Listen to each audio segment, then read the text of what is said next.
Hello everyone, Taki here. I have an interesting showcase for all of you. Today we're going to take a quick look at the GPD Win 3. The GPD Win 3 that I have here with the 1165 Tiger Lake processor is an absolute beast for gaming. Quick disclaimer before we get started, I have not received nor have I been offered any financial incentive from GPD or any of their competitors for the showcase that you're about to see. All of the opinions are my own. I do not do pay-to-play reviews on this channel, and if you'd like more information about why I don't, I've linked a podcast below with a timestamp of me talking specifically about this topic. Now let's get into the video. This first video is going to be a broad showcase of the Win 3. I will do a detailed video for my Should You Buy It series later this month. In this first video, I want to focus specifically on some topics that a lot of people have been asking questions about online.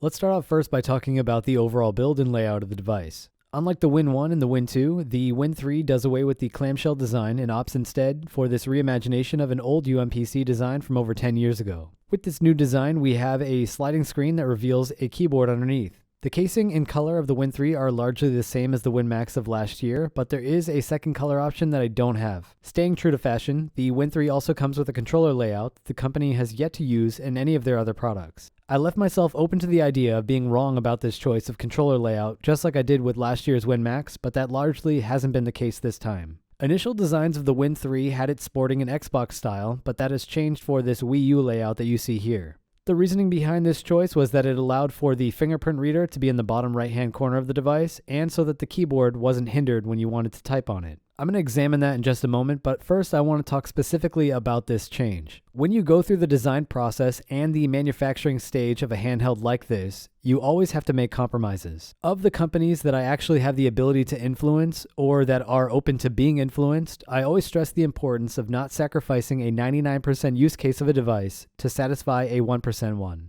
In the case of the Win 3, the 99% use case is obviously to have the best gaming experience possible or to make it as enjoyable as possible. A fingerprint sensor is a really good idea for a device like this, and I for one use a sensor on my phone all the time. I hate typing in my password, but I don't have to type in my password enough to prioritize that over anything else, so I don't think that the sensor was mandatory, or at least it didn't need to be placed in the front of the Win 3. The argument for this sensor is that it saves time and stops users from having to open their device that frequently, extending the life of the hinge, but Windows has so many options for you to enter in your password, and at least two of those lend themselves very well to a touchscreen. That leaves us with the claim that the right stick would have gotten in the way of the keyboard, and from my experience, I don't see how that holds up.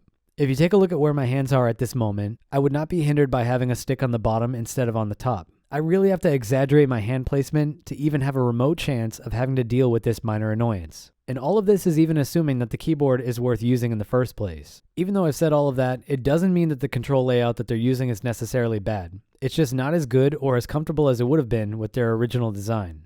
In defense of this layout in this confined space, it's actually very good when you're playing a game that doesn't require frequent use of the D-pad or ABXY buttons like this Borderlands 3 example. This game is a perfect use case for this layout since almost all of the game can be played with just two analog sticks and the shoulder buttons. I will say that the analog sticks in the Win 3 are the best ones that I've used in any Chinese handheld. This is a key highlight of this device. These sticks have a good amount of range to them, which is great for FPS games that I like to play like Borderlands, and they are superior in every way to the sticks that have been used in other GPD products. But the moment that you have to use the ABXY buttons, you're going to find the flaw in this layout.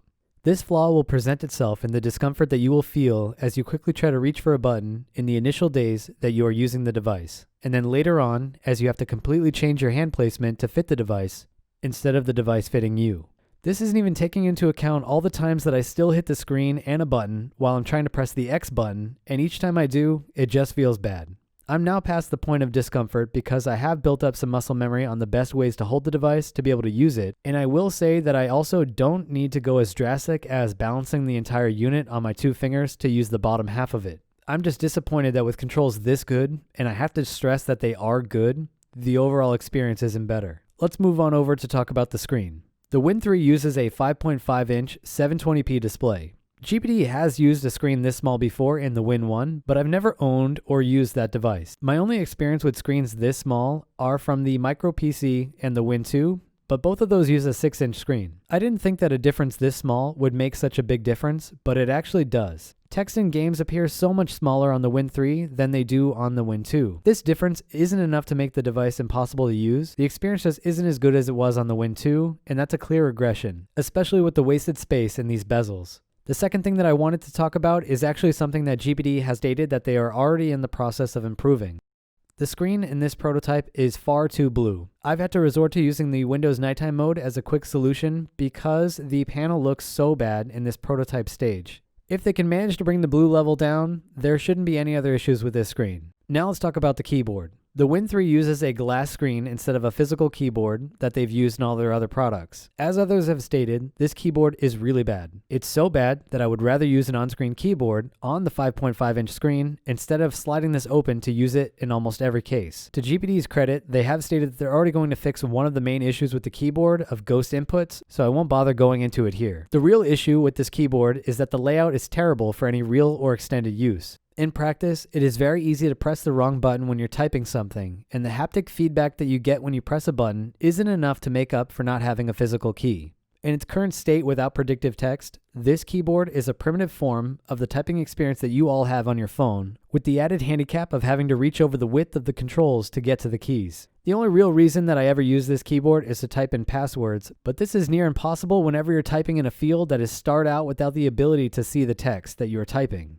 With devices as expensive as these, it's really important to be able to do some light productivity work here and there to get more use out of your device, and the Win Max and the GX are perfect examples of this. With this glass keyboard, the Win 3 is a hybrid gaming device that's terrible for one of its hybrid use cases, and I would have much rather had a slightly longer device with a bigger screen, unshackled from the constraints of needing to match the length of the Switch Lite. The last thing that I want to talk about is the performance of the Win 3. This is by far the only saving grace of this device because the performance of the 1165 is actually really good, especially compared to anything else GPD has to offer. Unlike older Intel chips, Tiger Lake actually gets exponentially better the more power you give it. But the problem is your battery life at those peak performance levels will be absolutely terrible. I've mentioned this in my Aya videos, but I am not willing to use a device in a configuration that will give me less than 2 hours of battery life. The Win 3 has a very high maximum charge speed that is much higher than the Aya and the GX Pro, but it still takes upwards of an hour and a half or more to charge to 100%, and I will never accept a 1-to-1 playtime versus charge time in any handheld.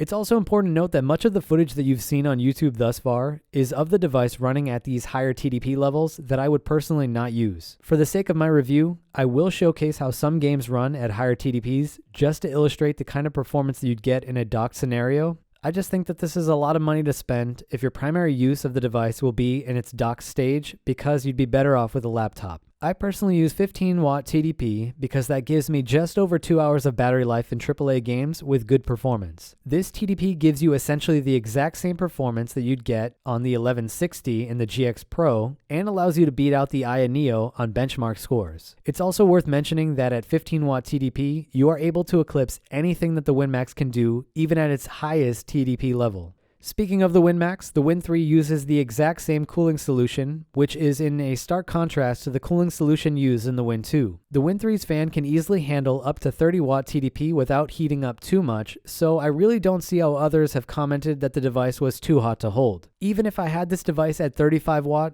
it's nothing compared to 10-watt on the Win 2. Fan noise is still largely an unavoidable issue with devices this small, and I will cover that topic more in my full review. Just know that under 10-watt TDP, the fan noise is essentially negligible, and it still isn't bad at my favored 15-watt TDP. I don't think most people would have an issue with the noise from this fan until you get into the high to mid-20s for TDP. As a quick demonstration of all of this, let's take a quick look at the Win 2 and the Win 3 running the same game at the same TDP at the same resolution. In this clip, I want you to pay attention to the FPS, charge rate, and temperature.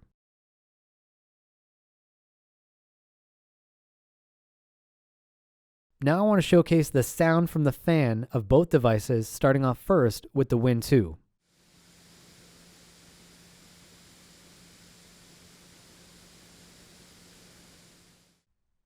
And now the Win 3.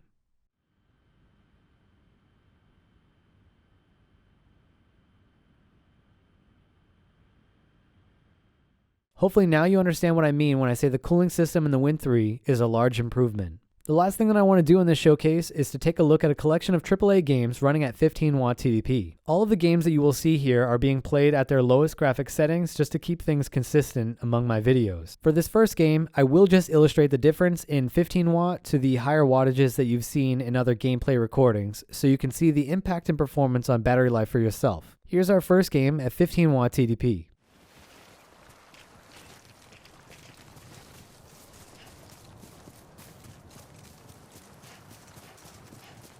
And here's the same game at 25 watt TDP. And for comparison purposes, this is what the fan sounds like at 15 watt TDP. And this is what it sounds like at 25 watt TDP. Now let's take a look at some more games at 15 watt TDP only.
Topside yet? Working on it.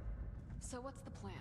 The old tanks got me clearing the tracks. You mind getting the subway infrastructure back online? And how do I do that? Let's start by restoring power. I'll navigate you to the substation once you hit the main road. Copy that. Let's do this fast.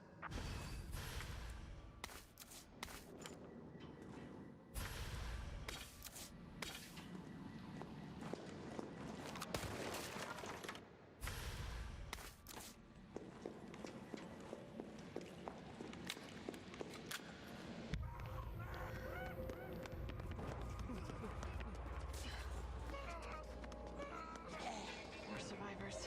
We've got to get that train moving.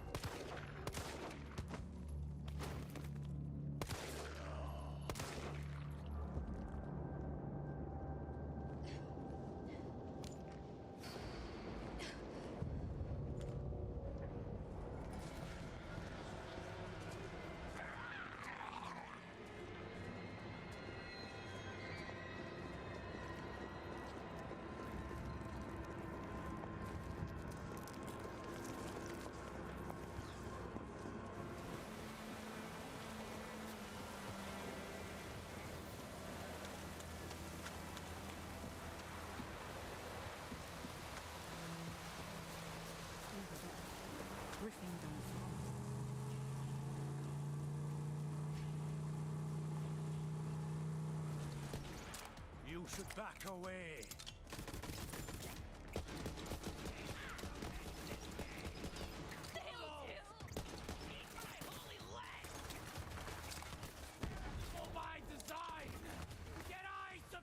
As you can see, the Win 3 has a ton of power inside this tiny body. It definitely opens up a new range of AAA games for handheld play that haven't been possible in other GPD handhelds. I'll have a full review of the Win 3 later this month, so if there's anything that you'd like to know that I didn't address here, feel free to leave those comments and suggestions below, and I'll do my best to add them to my main review. You can also leave suggestions for things you'd like to see running on the device, and I'll do my best to fulfill your request. I'll also leave a link to the Win 3 Indiegogo page below so you can check it out for yourself. I'll catch you here next time with another review. Happy gaming, everyone. Taki out.